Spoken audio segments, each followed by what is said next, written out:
AP Radio 105.7.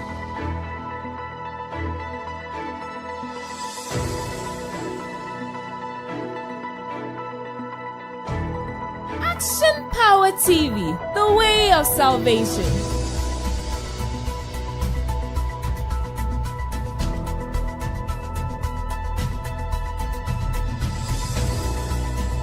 You're listening to AP Radio.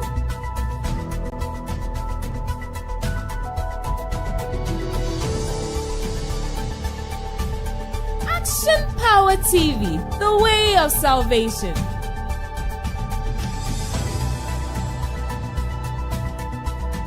AP Radio 105.7.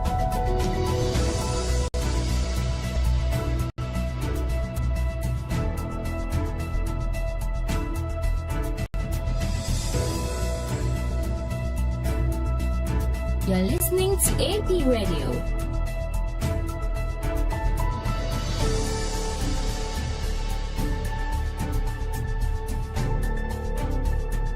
Action Power TV, the way of salvation.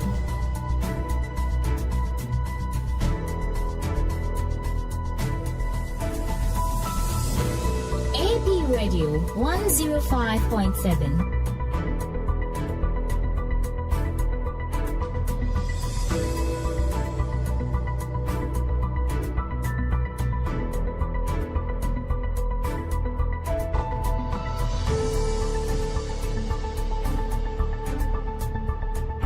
You're listening to AP Radio.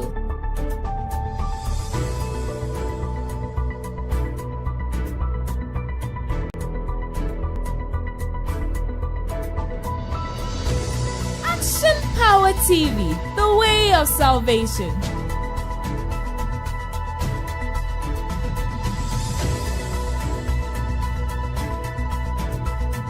AP Radio 105.7.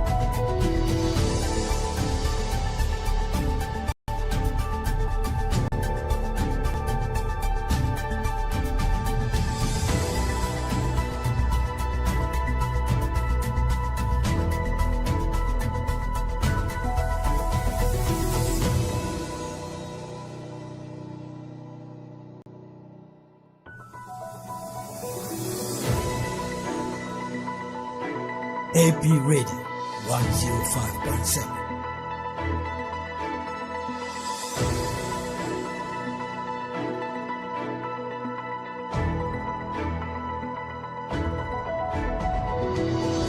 Action Power TV, the way of salvation.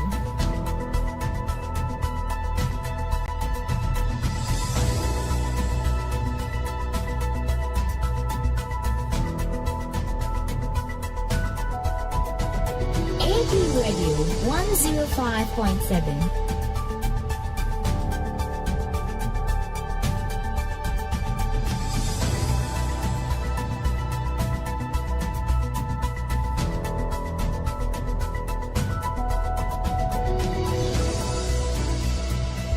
You're listening to AP Radio.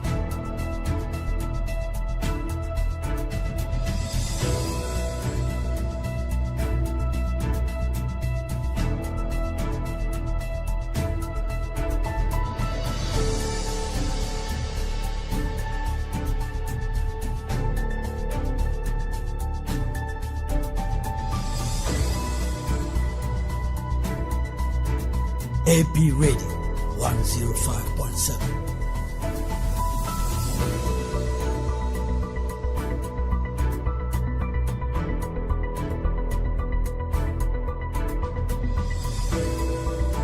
Action Power TV, the way of salvation.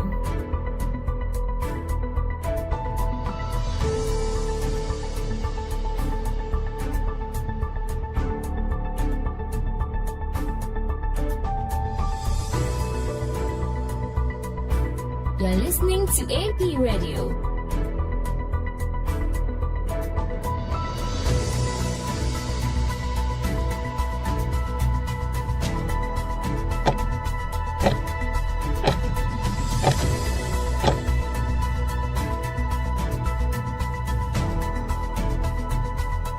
AP Radio 105.7.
This program is sponsored by Kino Computers and Ella Rain Vesture.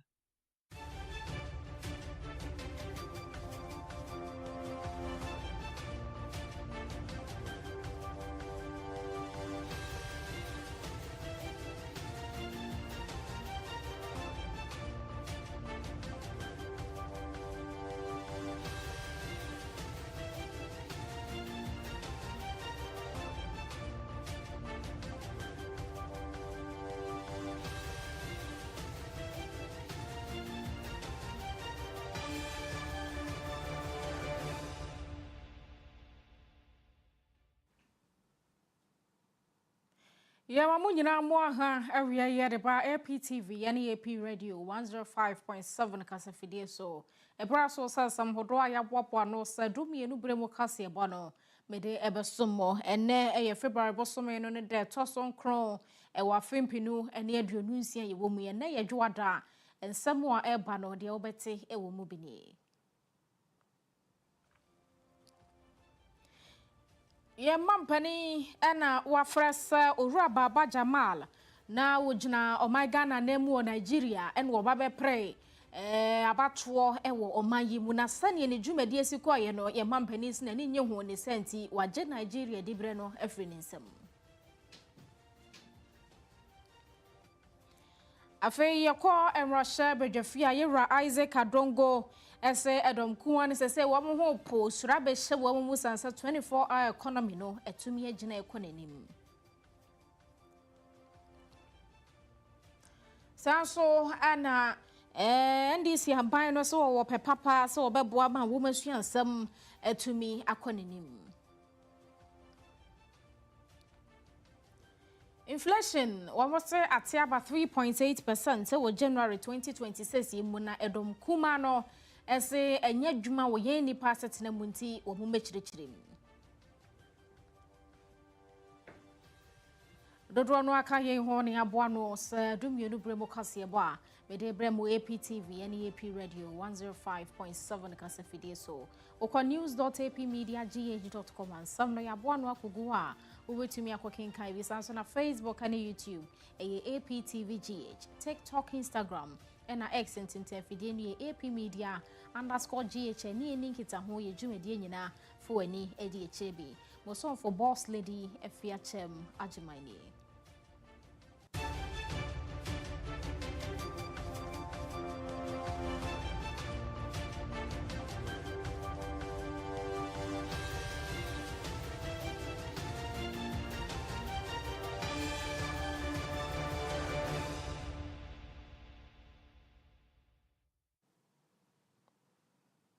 Yera yefrana Baba Jamal Ahmed wano na ejina Ghana na emu Nigeria my name say High Commissioner na NDC amanyukuo no won makonwa ebetoye wabra won mo ebeto aba no mayidu obegina won mo na emu aprem na hyebedwa edibre no ne no na yewra yi eyese obefri Nigeria my name aba oje nefuo no du edi esi ho se obeba no aba be pre na ni so ade hunu eyeye ma no a na wobegya High Commission adwuma no wo Nigeria to ho na kire se waba be ye emrahye ewo yemanyi emo na mrahye dibre no ene koba se obesane ba Ghana ha ne nto oba ahodo a wo bo ni nyina no yesese wo che TV wo che mo wo che anwa wo che ska chese wo che fridges nyina ene pi ene wo che ye ene nam so ma asem na kwakoto ndisi amanyuko mpanimfo anim yerua na di nkunim de ne nso so mo so ma hyenhwehwemu ase ema ye mampani so te ye ne krata afri na tena ya ba ya wo kyerem se yerua Baba Jamal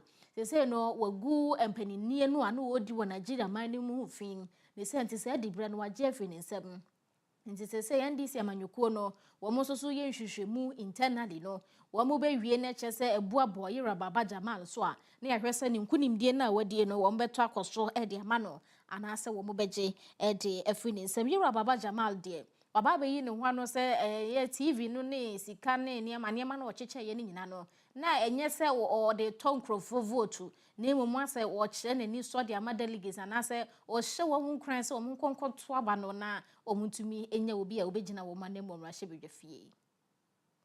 Body buying votes. I have not seen anybody buying, so I can't comment on that. If allegations, why should you come to me? Go investigate that allegation. Some delegates have received television sets and they say it's coming from your camp. Who do you confirm otherwise? So if you give television sets to people, what is wrong with it when you gift things to people? Is this the first time I'm gifting things to people? I have been, those of you who know me, know that every Christmas, every occasion, every instant, I have put down 2.5 million to give free loans to people. So if today you are giving, people are coming to vote and you are giving them something, you are not, it's not buying food. I speak. If you have listened to me carefully, I say, look, if somebody gives you gifts, you can take it. But allowing that gift to influence your vote is what is wrong. It's not a gift. It's allowing that gift to influence your vote. Then it's wrong. By giving gifts, all this week, you think that you can bring people together and you won't give them water. It is not the item. It is the intention. Do you understand? And I don't think that I have gone around, I've spoken to them, I've met people, and that's why I'm still saying that I'm hope and trust that they will see reason with me and come along with me. Your Excellency, the timing, is it not constant to you? The timing for giving the gift that you just mentioned, if indeed gifts actually happen, is the timing not something that you should worry about? Timing of what? The timing at which these gifts were given. As you are talking now, if I give you gift, won't you take it? Do we have time that we give gifts? Please. Your Excellency. Body buying boots. Ora Mohammed Baba Jamal wano ene kasa ya se wadi nkunim ya waso east abato mpeso ando so by elections ebeto ho sanse on mmrahye bedwani to ananom e wonse edo ene ye roya no ye high commissioner ma o man Ghana wo Nigeria man ni mo no osane ba ye se wono so bepli wadi nkunim de na so so mo so cheche nyama binti ne dibre no mampani Jeffrey ni nsem ma NDC for so eye ne ho enhwehwemu ye nto so na edom kuma no ene ye se wo komrahye bedwafi ase ne omusi kasa na omo ho popo na sese no sura be hye wo mu no NDC amanyuko no kire sese wo mu suro se NDC for hye bo se wo mo be bo man no ama yesi kasema gina na so economy hu ne senti o makofa 24-hour economy aba na ye adwuma gina na so no ene nam so ma bedwafie ho bedwako a wo mo ene hwe yensi kasem so finance committee no ononya for Isaac Adongo wono ena egetiteni eda no wo kire se NPP for mo kasa wo abedwafie ha nyina ene se ne musi ye ne yesoro na aka mo sanse mahu se NDC for edi wo mo bohye so ne sese no 24-hour economy ne susu ejina na so penya semkuma wo mo kire se wo mo bete 24-hour economy authority sa authority na behwe na waye ntotoye de afa edwa hodo wo mu besi ehye 24-hour economy na se dwumedi ahodo mu bedi eba ne kuayo nsam enwuma hodo ene se ne wo befa so wo betoto ne mama na boa ye ntimemufo na economy ne so etumi aboa nti authority ne de NDC amanyuko ne so wo mo bete na no ne nam so ma yese no edom kuma do mo hopo e wa bedwafie wo sa no because when we say 24-hour economy 24-hour economy is not the same as agriculture. It is not the same as industry. It is a mainstreaming activity that you find almost in every sphere of life. So you find 24-hour economy in agriculture, you find it in industry, and you find it in services. As a result of that, you need to coordinate all those activities that you need to create the enabling environment for those agencies and institutions to be able to implement 24-hour economy. And that is what we are going to do. And you are beginning to shiver because somehow you thought that 24-hour economy was going to be your Ghana Beyond Aid that never had a policy. You thought that 24-hour economy was going to be like your free senior high school that never had a policy. You are trying to think that 24-hour economy was going to operate like your one district, one factory that never had a policy. Your digitalization that never had a policy. Today, we are walking the talk. Today, we are implementing a policy backed by a coordinating mechanism that will ensure that whatever we want to do is well thought out and implemented and funded. And that is where MPP will remain in opposition for the next 30 years because of 24-hour economy. Mr. Speaker, unfortunately, it appears people did not even read the memorandum that came with the bill. If people had read the memorandum that came with the bill, they would have been clear what Cabinet and the government of Ghana wants to do with this authority. And it is not our fault that you don't read. The fact that you don't read is not our fault. Ononyamfo Isaac Adongo wo komrahye bedwafie a wonu mo hwe sikasam so sa committee no wona etiteni eda no na ye to so a Bishop JY Edu wono na kofa New Jerusalem Chapel nye wo Sokoban Ampayo ede aba no wode afutusam ama NPP Frank Tuni Dr. Alhaji Muhammadu Baumia esanse enche bia NPP fo no kwoto aba foforo wo mu koyi wo mu chairman nomne chese internal elections be yi executives no eno no wo kwakoto na hire afutusam nyina no ede se emmo wura Baumia enkwota nipa ba kwachi anasa won kwokire se wogina fa ha anasa wogina fa ha won nyina mfimfin na mane nka bi won hwese ne abato no ebesi akọ no ne betumi aboa no pa sanse sesi ya no won mokwato aba no nchemu no asa obi aka na no atomu de ne nsoso de hyehye nkrofo ho no fen sa obi a enkasa ye enti se koba ne se wo mo sai beto aba foforo abayi mpanimfo ebedidi amanyokuo no anim no okoye se wotawe yachi no wanyina mfimfin a enumba ma nkrofo ha wo ne amememfin na no wo mo de akeka o ma no atom ne nyina no akoyi nsensem bebre pie ebe ha wo mo so 2028 abato nim enti Bishop JY Edu de otu owura ba omiafo se onini lemu na wo ma abato no nkose de ebekọ de ebepia firima ba bia nipa bi ombeyi wo mu se mpanimfo no ono yo ma ye adwuma na omawie we no omuwie afena families district ne region ne national ebeba eno ye fidie ye fe na kakofe ende ewura baamia opaniye pa na opeka na kodwa dia eni se ode ne ho bo obia na obia mpiribi okọ na yeye mawa o kapati no anyeye amawa o kapati no na akọ join obi kọ obi afampe na de ni braba ti best owura baamia minim se ono de onye sa de so ya asundwe ni opa asundwe de mom kasa bi a ya no mo kasa we wa mafa we afa we nka me ho aye ntimi nru ma no this we ba no e kasa bi a e metanche ni nyina obi a trinity nti mo mo kasa we ma mi ntimi we ye adwuma nti o de saba pe ene na ogu ekuo mu ku na ogu no obi a ncha na ho de o tra na ho de no hu si ye nsisi no na ye na anye yi a oni hwe beka obaba abedwo mo na nko sisi ne de a wo sisi no no so one ne nuanu ne ne namfo ne ne nkrofo ne yire ne ne nsenom ne ne nkonta no nyina na wo sisi wo mo no o mo je pa o mo metro aba no ade ye MPP a o mo su ye no kase no no asemo hinti mse aba no ye nkoto so ko ta ba ko chi dia ene na mo nkoto mi ko mo suya ndumase many Freddy, you must say at Wabama MPP Lusu da.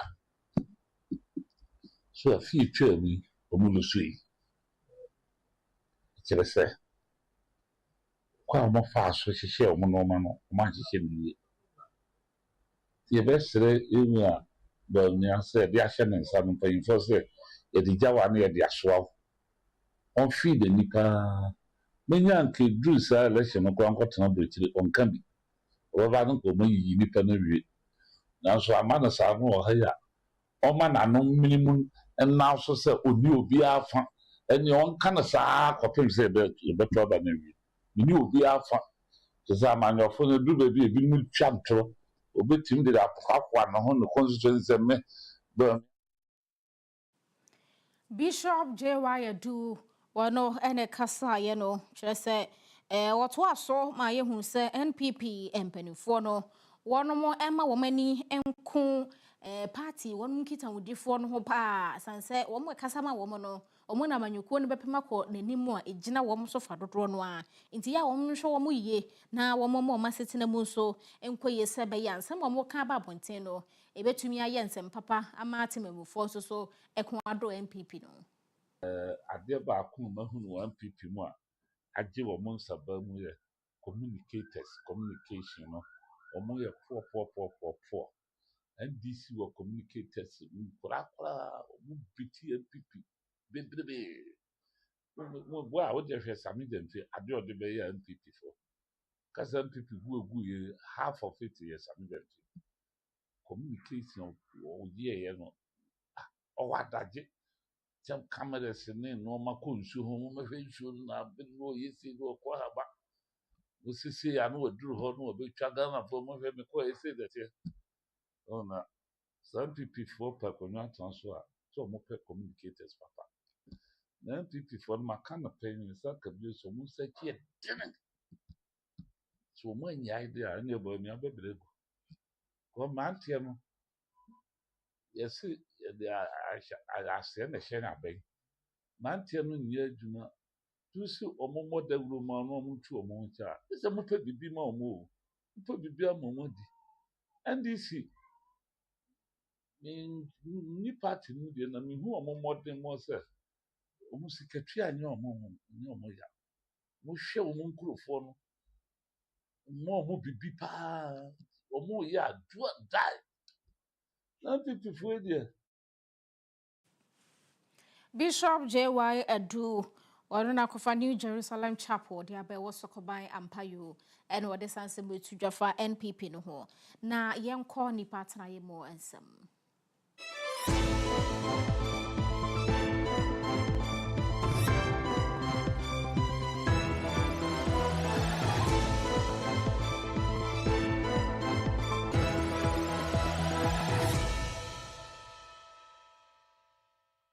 This segment is brought to you by King's Home Studios.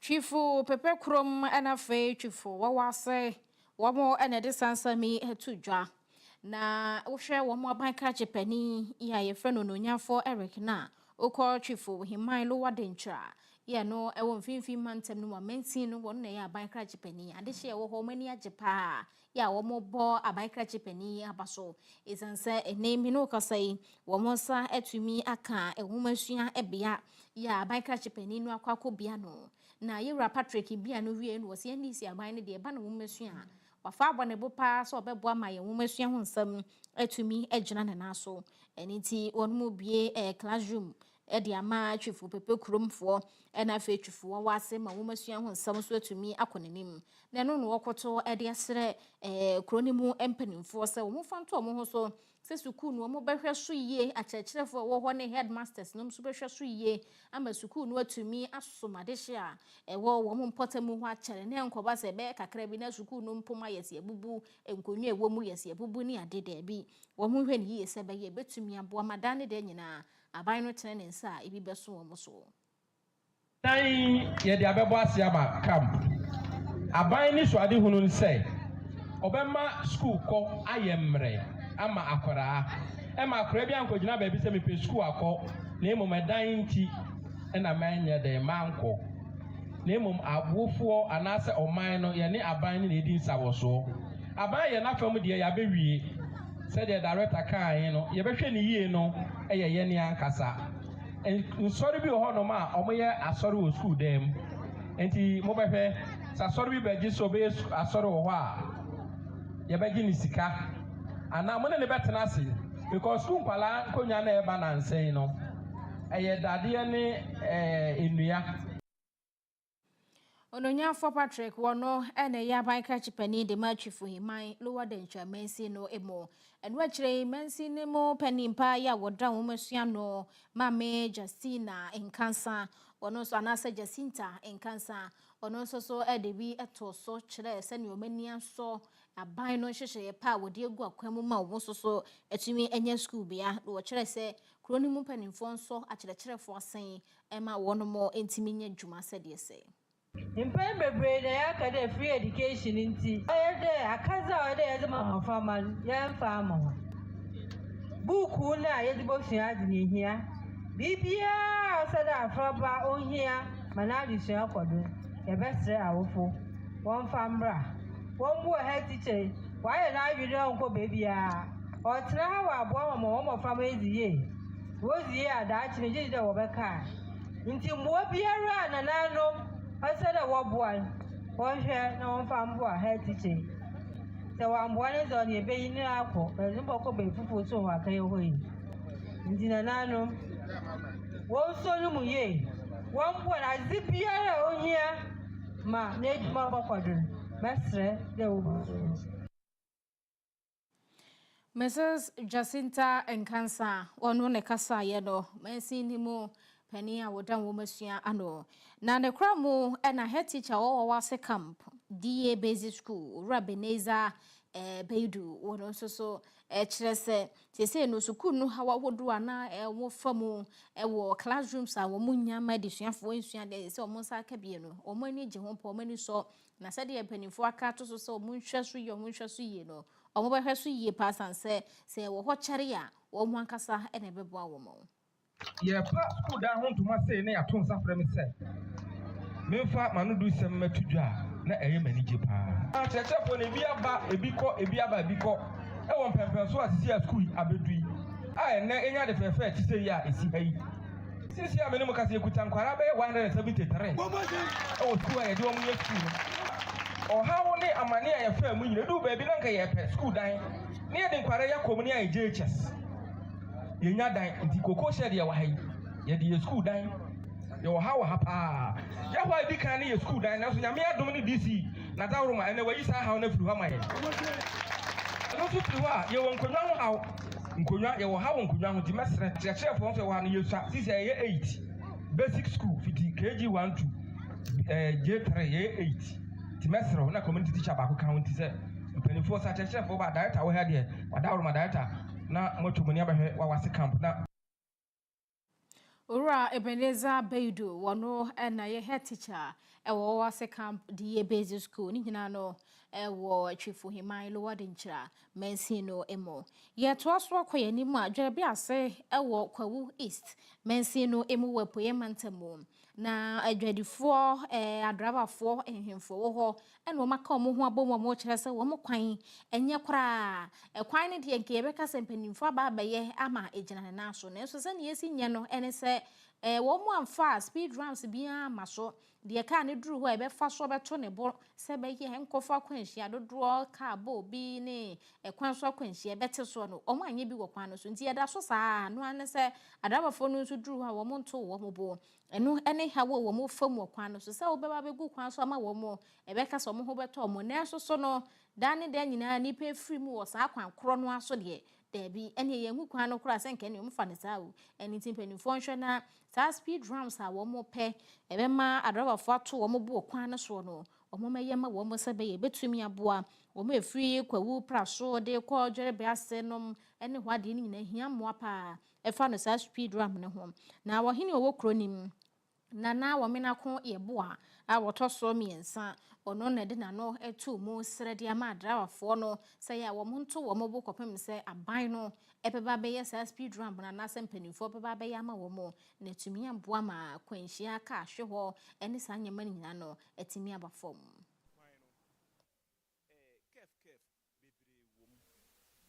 kef bebre wom etika contractor na odi oye kwan no esinka timidi road science eba ekwan ho ekire ti driver no drive a no ho si babia maduru no esese me ko binkum ana me ko nifa nanso road science bia ni ekwan ne so ne santi ama wo how bebre yenya efiri saade ni ma akwanhia ana accident bebre amokan ne fare by bebre eye road science ya contractor na oye kwan no oye wie no ama sa road science no ama nana omena ko yebo otoso miensa eno no na enu akire yi adawafo binum omofa kwan na so no omo ankasa kire se kwan ne da so de na nso no saa de bema wo matimi ato omo buni ni so no okwanhia na de bre wo mo a enti won mu hia se empanimfo nhwe na wo mu meyiye bi ma wo mo afi so kwan so nsankyerene ebi nsisi ho nti se aha wo betwa wo ho se aha wo se wo yese se wo fa ha no ebi ni ho eno so ntimi emua wo mo ka na wo mo ka no ya ha won nyina se kwan na atutu no ommehwenya mayen afi so ya dawafo no bi nso aso ye den speed eti ehia speed ramp e wo kwan ye sremsi eno kwan da ommehwema because be mfa se 1 year ni ena kia ran no bi bekum mi mamiru mamu amiru eti yesre ye de kotodwe pon ma chewo ye hia wo do me speed ramp ne nya den e me kro bia o mo be man firi ko praso wono ba dwura biase emframa ekwan ne so no dwura biase emframa kwan ne so edan bi si kwan no mu a ye fra ho da maako ehwa na ye nuan ya wo na yi ase ehwa na obi dika ekokọ dwura o ne moto eku no ya ehwa so accident ne bi asi wo ho e moto kuro no a ono owuye we ka ho a miensa ye hunu ma no ye kwan ne so ekwa na tutu nti sa dan no asi ho na nkasa no particular ne de no kura ni me ka se ha driver fo na meboa esa o kwọ kura na de ofura se ho eba no ono di mirika na eba eti ba bi ono careful no oba bebu no obaba wo kwam ti wani ama ho so kakere pa na mo kwa akopim mu eti ama ya ho kire ekwa nso asan tutu branch ya oku ye nuan sei wakum ni pamprensa e wo kwan no so miensa ono nko a wasa pia moto ba kokura to atwene gotem anokura de oso ni hu bi eka ho enan ana onam a wo se wo obehia moto ye obeku wo obehia obeku ani wasa koku ni aketu ayo ono an sa de ka bebo pra bridge num bibia so nya no Osori anu abene nam ha nyina on nam ha sa wonya hwe. Yekwa chifo praso de kwa drabia se ne ho mpatamu no a omo ne de sa adesede to aban no nim se yemehwe enye emma wobo we wokwawu east mensi ni mu ewapu ye mantem nim na yenkwa enim ko ne clote mensi ni mu no wo do mo na si form assembly no se de wo se musieye wo osu no omo do mo sa atoso nkran pumpuni mantem omo makwan ema obia enko na onkosie ne de hyegum sa asemi ye wo mo kan ni nyina no ekofare bai eni sesese nkrofo obia ma omo hom ne so a omo ko osu amusie ye ho anu wo mu tutu sebe nipa binomo emu na wo mu twitwa ne ma bi fifiri ho ne ade eno na assembly ne se eze no asam na emu orem papa de ma wo mo eno wo hu ba bi efiri ni ba bi e wo mo de ekro mesanti twano pa no wono mo abrase obia ntumi nwramu na onkosie ne de hye na wo mba makwan ya gise ne ofa kwan pamra kwan so anase nipa bi no mo hode a ye betumi abie kwan de ma wo na so kra no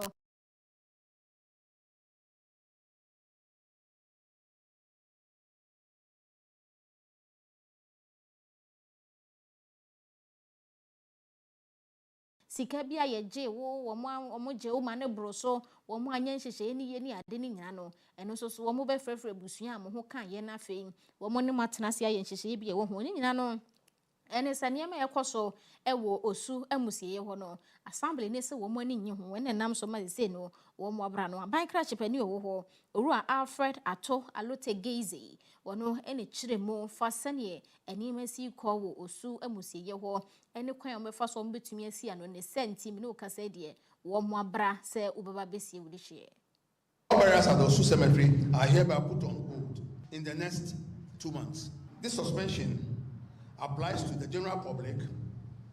However, burial for indigents will be permitted under strictly controlled procedure. The measure is necessary to allow for comprehensive assessment, audit, and restructuring of the management of the cemetery. Comprehensive audit of the burial permits. The Assembly will conduct a full audit of all burial permits issued, including verification of plots, documentation, and authorization procedures. This process will help identify irregularities, establish accountability, and prevent future abuses.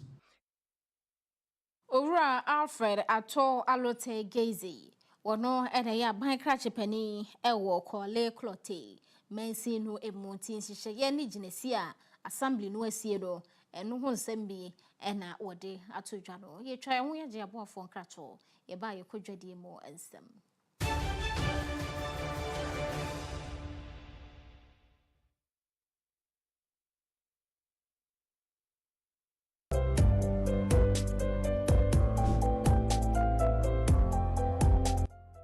no kwasam se adwumasua ya ade a se wonsaka obia ntumi ngim free wonsam eno nti enei se wopese wotu kwan kwa amonone ana wotena oman Ghana mu eye adwuma nya sika gu botom de a mekanfo St Augustine Heavy Machine Training Center de amount call na onfa na wotwemie no pe enkyerɛ wo caterpillar piloda any forklifter ebo no ewo fom kra ye wo Kumasi Askwa ye ni Askwa police station no ene dinhwe mu ye sanso ben Askwa Children's Hospital tafwa Akoko Space Junction wa ubetumi afre St Augustine Heavy Machine Training Center 0243860810 St Augustine Heavy Machine Training Center, we are your last stop.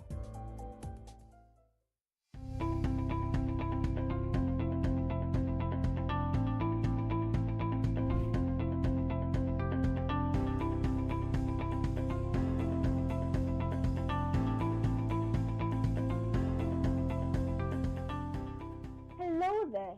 I welcome you to Kino Computers, your one-stop shop with the perfect tech solution. At Kino Computers, we give you the best deals on quality laptops, phones, and accessories. Whether you're looking for a high-performance laptop for work, a reliable phone for staying connected, or the latest accessories like M.2, SSD, wireless mounts, ergonomic keyboard, and USB adapters to boost your productivity, we've got you covered. We also provide expert repair services as well as nationwide delivery on all our products. Visit us at Adum on the ground floor of the Abanaba Plaza near the Relish Health Shop for unbeatable prices and exceptional service. For more information, call us on 0248 137672. 0248 137672. Kino Computers, beyond your expectations.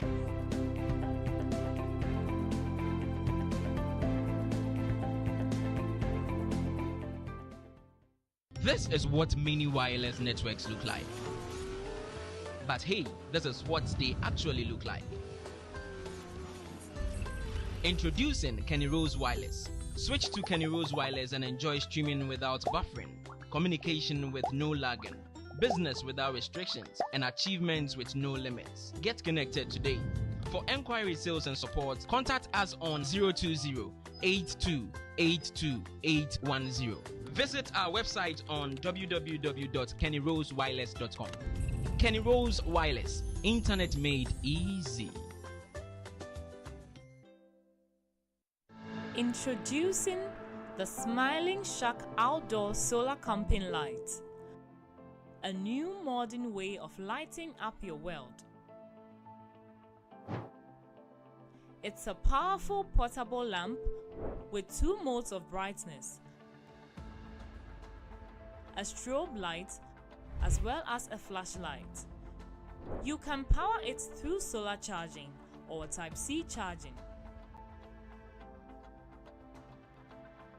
With a built-in high-capacity lithium battery, you can also use it as a power bank to charge up your mobile phone through USB. To purchase one, contact 055 051 5323 or 053 520 3534.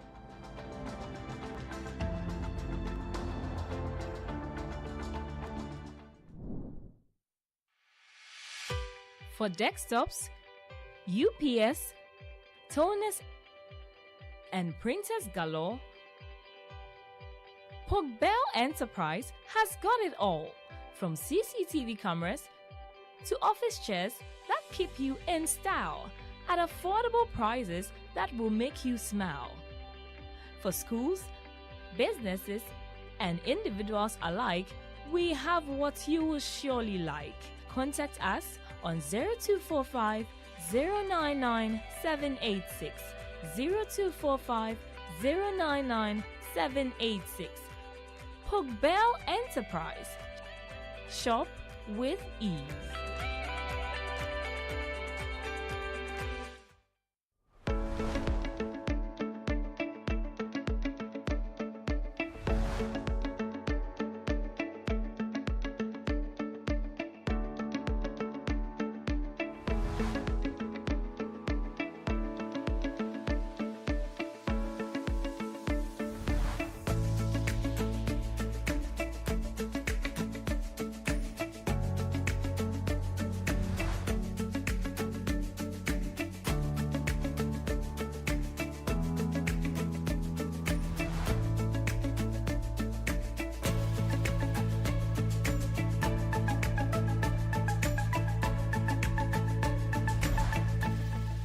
Download the AP Media app now at apmediagh.com/app.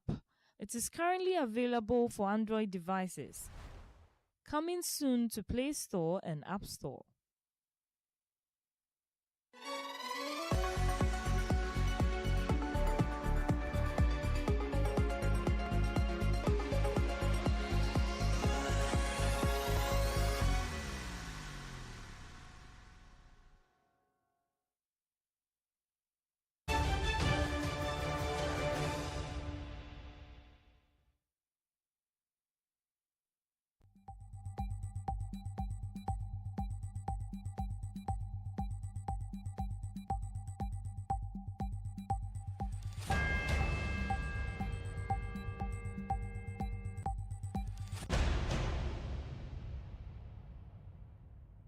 This segment is brought to you by Tizo Aluwex. Omayi enkontebufo Agyemang no womo de abeto dwa say inflation no omo amano akofom ewo January bosumi yi monam sumedom kuma no ekasa ede efa ho APTV and AP Radio 105.7 ewia prom to broadcast here and oguso ehwe na edom kuma womo mrahye bedwefie womo ma nana asafo agye aye mrahye bedwani ede ma bosome efre ho abato mpeso no so edi womo nim ama womo akire se wosa bedwefie ho no omoto omonsa ede frɛ Ghana Statistical Service for Mutumi Ebeyin Semiano. Sa January 2026 inflation rate na womode ebaye no ejina 3.8%. Natural say enema boaba from the yenuane de enyenuane nyina no ebo na ba from. Ne no dom kuma ne say womo hyede hunu san hyehye no ne se ne enema si ama from no nipa setire mo. Womo kwa womo mpeso ahodo so atememu foguso a kire womo se oman no emu ayeden nti womo kwa abedwafi a womo kasa mfa ho. Enti di ni ye kwada sore ya January 2026 mo say inflation ati aba 3.8%. Nenso so nuane bo eda so ekosoro edan bo eda so kosoro san so na enema pi ahyentu ade bo kora ye ntete so enti niama bo ekofom no sai na mo pese mo kire ye enu nti na zese no wo mu nyina ka wo mu ho abom no mo kire se wo mo be frɛ wo manyinku ntabufo no aba amrahye bedwafie ho no ma ba be kire inflation no senti akofom na mom enye adwuma wo nipa setinem. I won't be even surprised that the inflation will go to zero. I wouldn't be surprised that the inflation will go to zero. They've been so good, they've been so tactical with everything on paper. CD is depreciating on paper, inflation is going down on paper, everything, interest rate on paper. But the reality on the ground is not. They can celebrate inflation rate on paper. But as far as we are concerned, the inflation rate that is hitting our pocket, hitting our daily lives is different. And it is even worse than it was 23. Quite recently, they were beating and flogging some drivers and mates, forcing them to reduce transportation because supposedly fuel is down. But it is not only the cost component of the fares are not only fuel. The spare parts. Have you checked the engine prices just now? So expensive than it used to be before. When it was even 23, it was better than now that it is 3. So what is the 3? What are we doing with the 3? What are we doing with the 3? Today, roasted plantain, cocoa, has now been moved to 7 cedis. Just a piece of it. The granite they used to sell with the roasted plantain, which is 1 cedi, is now 2 cedis. And even the sizes have reduced. That is what I take, Kofi Brookman. Well, as I'm hearing that figure, I'm also getting a lot of messages from people who are saying that what they see on the market doesn't exactly correspond with that. I'm sure when the government statistician appears before us, we'll have an opportunity to interrogate the data that they have and match it to what is really happening in the market. We have told you earlier that what the government is doing to achieve these inflationary targets is not actually tackling the supply side. It's actually sterilizing a lot of money from the system. You recall that around October, we told you that the government has sterilized about 60 billion Ghana cedis from the system.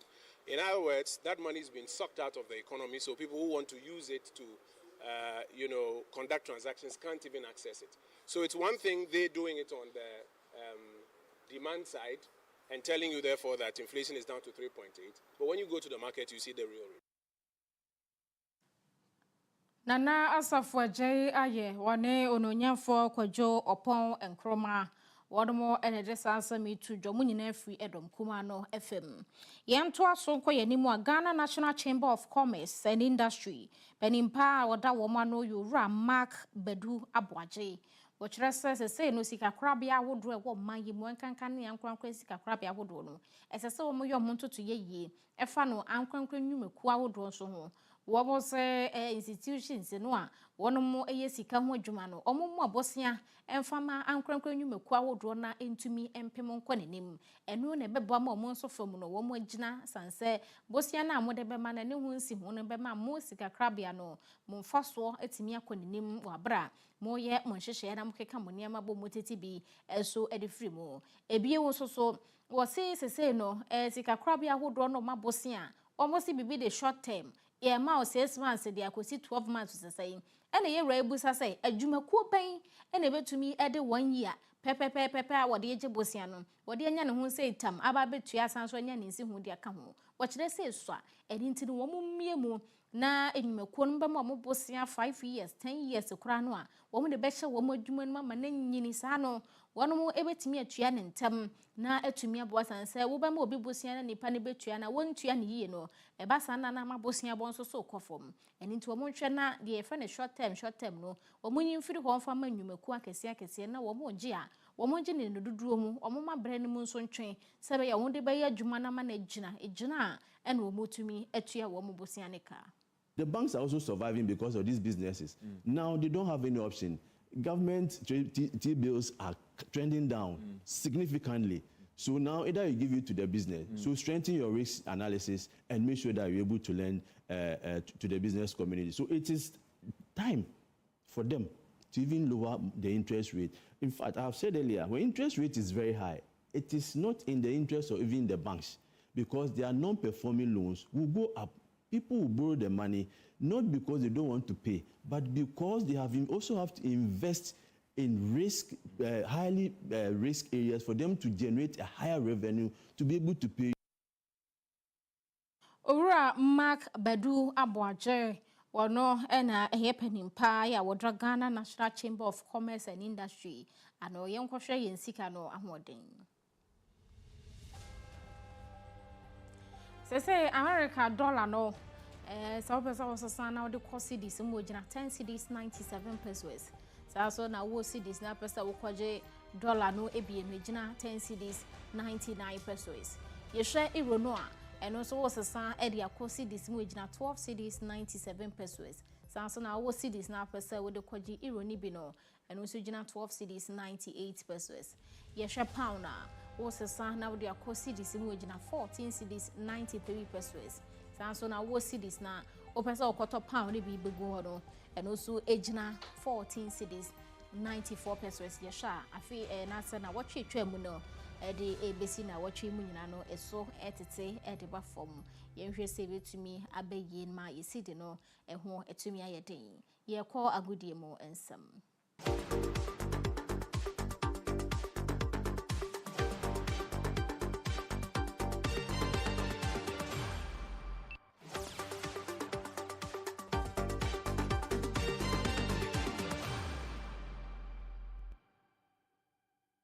This segment is brought to you by Pogbell Enterprise.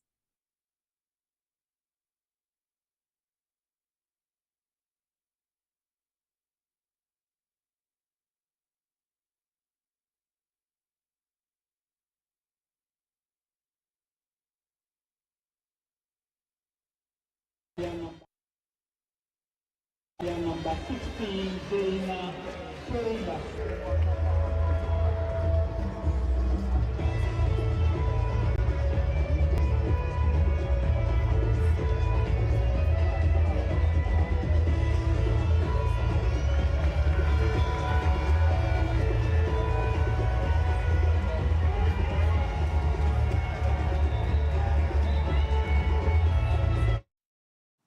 Samuel Keye boy crado ya wode agudi mu nsam ebregan. Samuel me mo ha o. Adai. Ye ya me jo sumi ni aba. Na ho ye de. O nyame adom me ho ye. Na me ma wo ha na wo siri. The Agyemang nsam. Ana Samuel good afternoon. O da be Agyemang nsam. De here. O enye bibia. Yankwai. Agyemang nsam. Emre no ko. Agudi mu nsam dum yenu kase ebo na me de to aso. See the media by the introduction. They are making sure some okay boy. Wait me follow me 10 videos. Now they are coming in. They are to us every home. Wait me so follow AP Media GH or Facebook, Instagram, and Facebook, Twitter, or TikTok or and after YouTube so. And so wait me follow I follow now. The course be an ya to us every home. The American call it is just be a 70 be on mammy to share a free gym because the way I'm in this quantity. Etian baby. Na me sha se na me sha se free Black Queens. Zan se me din kan ba be kan Black Queens wan se mato se ye bebo the pink cap a ye be koso UAE next month Now Oshima and I said this month 28 to a seat a match no. Oshima fishes no say din kaba. First match yene Hong Kong in the Bishana, your second match no. Yene black Russia. Your third match the Tanzania. See me winning matches with na say Ghana. Ya GSC na so na Enra Princess yana 20 man afem no. Yene South Africa. And so ebo qualifies for under 20 women AFCON no na Enra ekoye etipenku bi ahye mienu Ghana yeteki first goal lead no ma wo metete kanoma no be tutua utimi se ha adwene ho hwe highlight na etwagu ho tihwe fidie nti wo mo TV ni Facebook no de wo manya highlight ni bi hwe a Enra ekoba se akoye etipenku ho a ye be all to play for isn't see ye be ko South Africa na ye no mo yakobo ho na after the match no South Africa for head coach Mamene Den Sem Kakra Etuja Dija Ghana for us, I think it's an advantage in a sense that we managed to score goals away because we knew that it was not going to be easy. But how we prepared is our strength, and we knew that Ghana had been qualifying for World Cup for many years, and we know we're going to play against the experienced players who've been there competing in the high standard, and we knew that we're going to struggle with the set place. But we managed that we didn't allow them to hit us in open play. We analyzed them very well. We knew that they're going to go wide because they have very, very quick winners. But what we told ourselves is that when we have the ball, when we have the chances, we must utilize the chances. So I think today's game was more of character for both teams. And then I think it was a great game today. South Africa for 120 head coach. Mameno Nsema Odi to Ghana. And then Ghana head coach on also so dey Nsem Kakra edu two yanim after game no koye tipenko no. I don't know. Our aim was to win this game. Our aim was to get goals. We dominated the game. That was also one of our plans. We created chances. I think what we lacked today is the calmness to convert the chances into goals. We scored a third goal that I even think is questionable because we played the ball to the line and could cut it in. I haven't seen it on video yet, but it's a bit questionable. But of course, we lack goals, and that's what we're going to work on to get in behind. Ghana, Yana 28 coach Anderson, and I attend and count on students and Kakra. When I call FA president, ES Okweku, on also the same Kakra to Ja, Ghana, a group na woman. The ordinary to about Ghana senior group no your chances e will group no same kakra the two journey. We have to be competitive to make it to the next round. What is good for us as a country is that in 2022 Ghana paraded one of the youngest teams in the World Cup. 4 years down the line, all those boys who were 21, 22 are now 25 and 26. A lot. It's a group no. Now, your most difficult game, and also game where a bad day in the Ghana, and also you want to do the fast game. Yeah, opening game against Panama. For me, is the toughest. Okay. Against England, I see England as like I likened the game against England like a Haas and Kotoko derby. Okay. No form guide. It could be anybody's game. England in themselves are even afraid of the fixture because they don't know what to expect. So the most important game for me is a game against Panama. We are opening. I say a match and the most difficult game or a group in him. A match in Panama. Everyone, and only some years ago, Ghana FA boss. Honestly, to Ghana, FA Cup over the weekend. The match is difficult because now, and who say me woman say, Kumasi Krobia Santi Kotoko, the holders, current holders, and Afia and Tuata, Ama Adriana FC, Abaye, who you Mamabaye, Yadua. In fact, match we high Kuruma Pa. As I say, a trophy, I need to see a veggie actually a reno. If you could be crowd home for any chichiri, to care veggie actually a rare. We dear, ye free mamma, our wabefi. But Uhima, or my idea, ye bebo my basso. Seat a fibrino, I tram the visa, a Division 1 club, HA 11 wonders, upborn, Cup Makumako, and Naya, wonders Premier League side to me auntie. After nations, Etna Fisher coming was Sweden Black so. Etimubako and a Samatex and a mediama than the 8 Penkubian Shibina penalty shootouts and I am mediama for no share 4-2 na saa match nim Kofi Agbasima dano fufi nyanyame a nka edi ya Samatters for no True Life etina ho ma Heart of Lions ebe share ne kamensa wo timu mienu na afi Dreams FC share 9 Interlight so etimu mienu Asante Kotoko sine medi nka kan ne Aduana FC tipenko na ekowi akire no Bonsama Josu penalty shootout na mede Aduana for no ne 9 ena yesu ye fa mienu edi Kofia Kotoko ye free man sa nanso achianso emu ye Techima Liberty Youth ehye miensa Royal Tamale United entumi anti na afi Brekum Chelsea ene Tamale City match no Chelsea for ne hye o me kabako a Tamale City for no entumi anti na ohema teams na qualify for next stage ni se City obenya Techima Liberty Youth Aduana FC Nations FC Dreams FC Brekum Chelsea na afi so Mediama na afi Heart of Lions we many teams are progress called the next stage of the competition Techima Liberty Youth so can ho ball mabaso na eno na after the game no papa your friend Karim Zito Eden Semki Tuabi Eja Kotoko supporters no but there's nothing you can do. As for knockout, this is the crisis of knockout. I remember a 4-tie team in Britain took Manchester away. Yes, MK Dons did that. So then Grisby also did that. It's very painful, but there's nothing you can do. Very painful. Yes, because looking at the first half, the kind of incursions that you should have. But we had our opportunity to do, we couldn't do it. So, coach, any message for the fans? Eja, is it a very new wood ye? Kawuye, but we did the ferry. I can same kakra. Eddie actually the supporters of Kumasi Krobia Santa Kotoko. Now call a global supporters chairman, Chairman Solomon Ofusu Oware, and so on a Kotoko, global supporters chairman. Also the same kakra. Eddie Ja fans no equine. Obia sama oke biati ya makwana ya omun ya muhilo mu pain what ya say pain ni hilia if you are you must mind your supporters team ni supporters no dia enye players no dia enye kozito dia enye na penkra dia e Kotoko supporters dia it is how the word dia obi so hwe so ma na wan hwe so ya obaka sa dia no obama na say o ma na say be ho na ya na migina player obeko ebetu abaso obi boko Kotoko no onye Kotoko supporter ebetu abaso obi Kotoko administrator onye Kotoko supporter Solomon Ofusu Oware global supporters chairman of Kumasi Krobia Santa Kotoko ono so nsema eja ni nkuku ni bae ode chechire ne supporters groups ni nyina no ode chechire omore ho no na ma mentwa nsu na menko amano ne se na meka nsem ne de dooso but emre ni ntibi ho no ma the best fridge. Oko Kofi Brookman, omo titinania, president of FC Barcelona. Papa your friend Juan Laporta.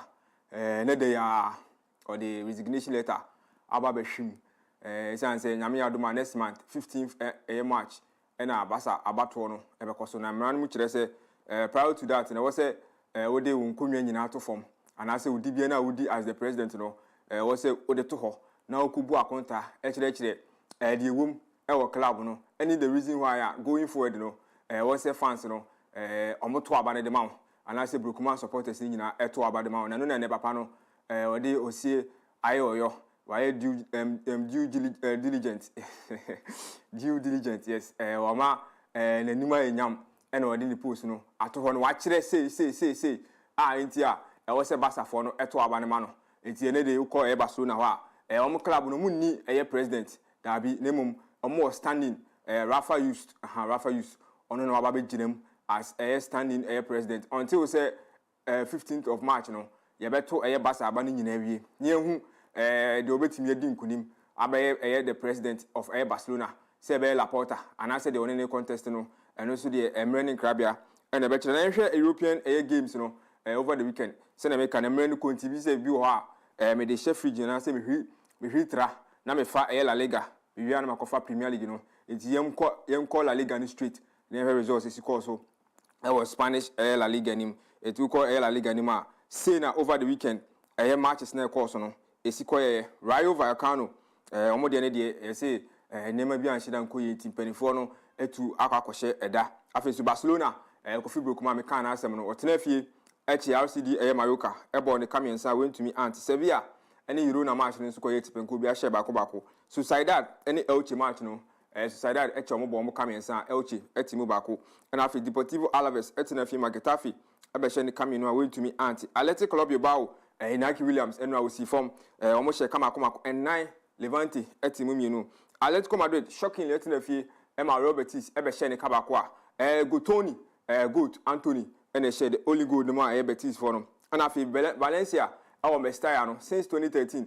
na Real Madrid enkobo 2 goals na so mu keep clean sheet enrade Kylian Mbappe Samuel team Abrante ni kire say yes e wi ase nyina ball no oni bochin obia ebo goal ho and I feel Alvaro Carreras and so the back kan we ko wi akire no na Real Madrid for no at adin kunim kamienu a Valencia for to me anti to call La Liga standings na so far seen City after 23 matches played so far no Barcelona din kan or 58 points and after Real Madrid etosu bi no 57 Atletico Madrid etosu mensa or 45 na BR so tosu enaya on 42 points to call La Liga say na City na mamembo hwi na menko English Premier League no na memfa results toja over the weekend is an say weekend we bi mo sere and bi mo so hoye awko Ejawaju FC a say dey say no mo se Mrs Sandy ni fi Ejawaju nkwa henkan no eya ben ho na omotimi wi ni omo fit match ne to aso a be send ni fi Ejawado e de akọ ahinkan esan se do ya de na wasi piano eni kwa se atwene ba form omotina fi e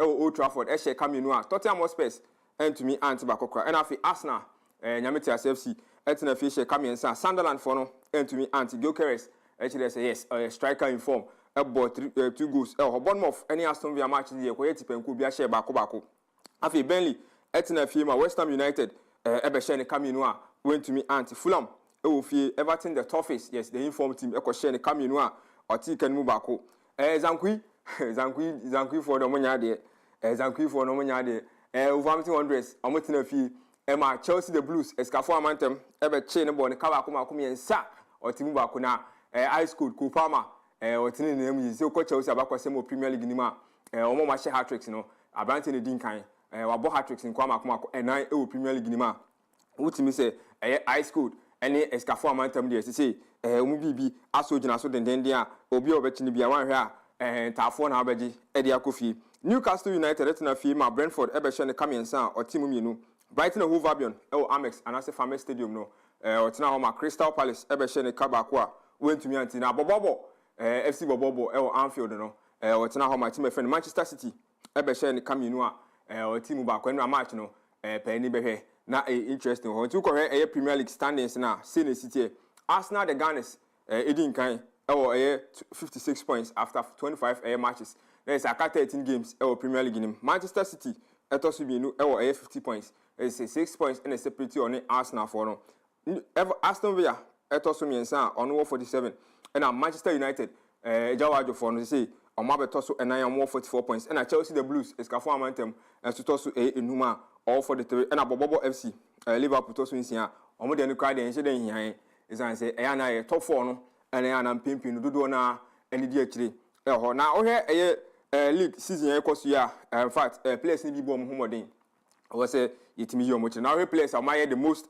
assist the various top 5 leagues now timo say bi mo assist level no was so pa benya Michael Olise a o see akan de ma Bayern Munich Abrante no why assist in the Bundesliga nkwa makomako edunsia 16 assists na say call right wing so no ma Michael Olise the French international no Abrante no modern so ani afen so Federico Di Marco call Serie A na osina kai de ma international Inter Milan ono so 12 assists and afen Bruno Fernandes yes captain fantastic Abrante no for Manchester United in the Premier League alone no Abrante no ama 12 assists how to say and the modern one so ani and I said this season in all competitions Abrante friend Luis Diaz Lucha Abrante no so ama 9 assists ono so sina kai de ma Bayern Munich and afen Akrameko Lamine Yamal yes Lamine Yamal so ama 8 assists with Mr. Abrante no so penifoni atie gina ono so akire se nani eden and afen Luis Milla o call Getafe Abrante no so sina kai de ma Luis Milla so ama 8 assists how to say so far players ni bi ho amodin no aso eni wo ho na mamemfa Winter Olympics no ekoso wo Milano mamemfa eno enwie isan say Winter Olympics ni de Ghana ha no yeni snow It's a Winter Olympics ayana mpimpi no ye de ye see ye paya fasia na Prada ebewe de minim pa ebewe de school go mo kire menti minim ye paya fasia na pra ada sanse omumundi afasia na no na Ghana de ye ka Winter Olympics ye de ye ka ho sanse mire bi atwam na ya brand te friend Kwesi Frimpong wo se agro bi de skeleton skeleton o se wo betu bi amanti na skeleton mire bi Winter Olympics e twam ko be 2-3 bi de na Kwesi Frimpong timi ko 2 skeleton ni bi man agudi e friend skeleton de there's a cramp agudi ene ye nyu obi amana nka ko 2 skeleton na man ye no nka ye wa rehyimu no esan se ba na winter city a ya na ski yes I snowboarding ena ho enema ebi wo so a nsusu de canoe ene de akaka eno nya agro bi e sheda di ye ni di akire bebre but wokọ aman bi ti se Norway money ade na ya no mo omani gi ho de isan se ho na awo ho ene ho snow ho eti eba no agro bi sa na in fact ya na sa aman no omomodi mo no eso ni na hwe after the 3 no medal standings no medal table na se table no say na esi akwakoye wo hwe Norway a total of 6 medals comprising of 3 gold 1 silver and after 2 bronze na se na make no ho ne de weda no very adverse awon wo ho ho de otu ho ati se de wo hye fridge a ye chima ko na chikura ma weda no utimi se fridge kura awon no ebi wo ha ano wo hye kura chen fridge nti Norway for no nyanwa say so far after the 3 no omo 6 medals 3 gold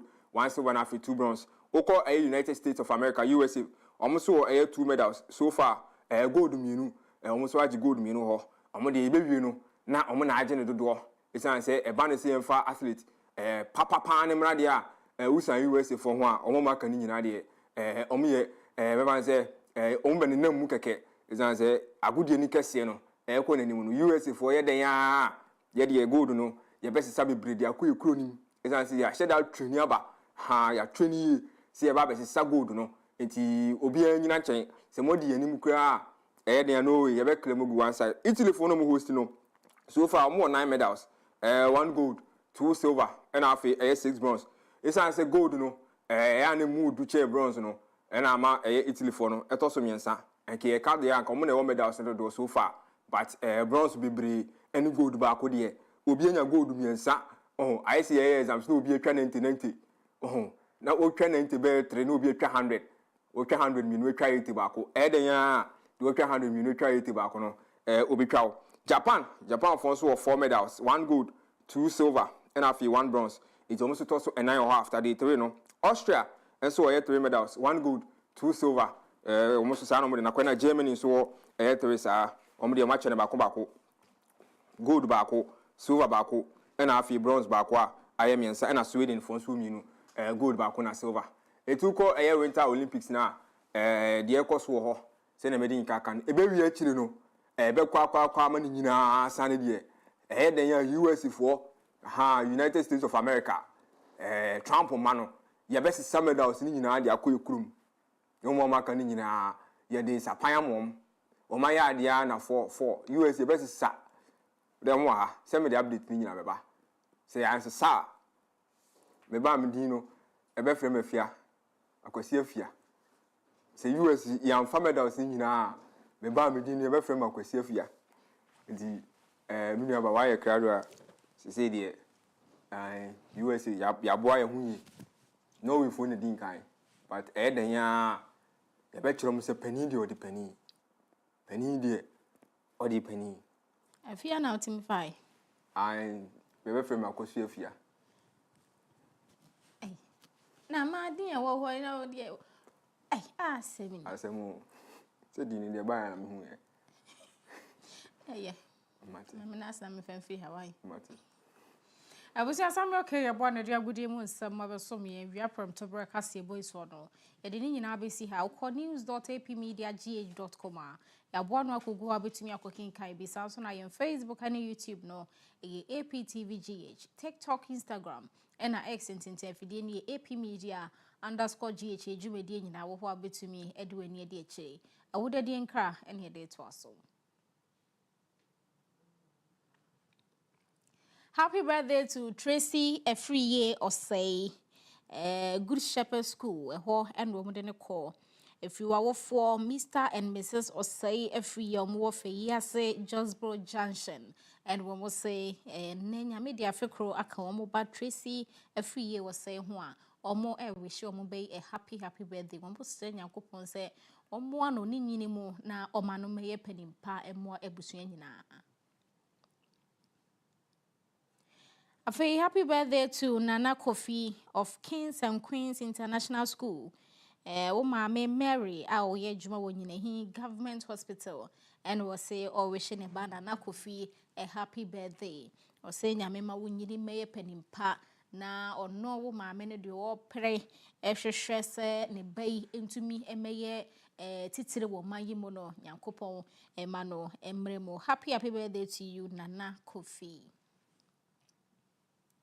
Now me ansake poku ne na bedwafo e de AP Sports baba wakwemo TV so na fe radio no so ti anu magibra hwe na fe watie bi me din ne boss lady Afia Kyem Agyemang bebe so mo kase no ne kenkan mo awia yi madam ose de mo si ha no nsia mo e be sanso ahia.